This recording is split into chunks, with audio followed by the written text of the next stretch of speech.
വകുപ്പുകൾ സംബന്ധിച്ച് ഇന്നലെ ചില വാർത്തകൾ വരുന്നുണ്ടായിരുന്നു. നമുക്കതിന് സജീവമായിട്ടുള്ള ഒരു അറിയിപ്പും കിട്ടിയിട്ടില്ല, ഒന്നും അറിയില്ല. അതിനെക്കുറിച്ച് അന്വേഷിച്ചില്ല. പാർട്ടി എന്താണോ തീരുമാനിക്കുന്നത് അതനുസരിച്ച് മുന്നോട്ട് നല്ല രീതിയിൽ തന്നെ പെർഫോം ചെയ്യാൻ പറ്റുമെന്നുള്ള തീർച്ചയായും കോൺഫിഡൻസ് ഉണ്ട്. പതിറ്റാണ്ടുകൾ നീണ്ട സംഘടനാ പ്രവർത്തനത്തിന്റെ അനുഭവവും ജനങ്ങളുമായിട്ട് ഇടപെടലും അതിനുമപ്പുറത്തേക്ക് കേരളത്തിലെ പൊതുസമൂഹത്തിന്റെ പിന്തുണയോടും നിർദ്ദേശത്തോടും കൂടി നല്ല രീതിയിൽ ഉത്തരവാദിത്തങ്ങൾ നിർവഹിക്കാൻ കഴിയുമെന്ന് ആത്മാർത്ഥമായി വിശ്വസിക്കുന്നു.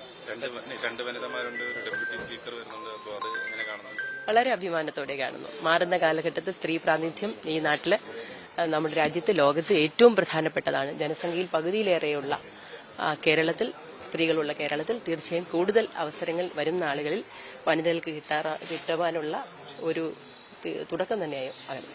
ഈ ചാണ്ടി ഉമ്മനും വി ടി ബലറാമൊക്കെ മന്ത്രിസഭയിലോട്ട് പ്രതീക്ഷിച്ചിരുന്നതാണ്. അവർക്ക് അതിന്റെ ഒരു നിരാശ അനുഭവിക്കാൻ ചെയ്യുന്നുണ്ട്.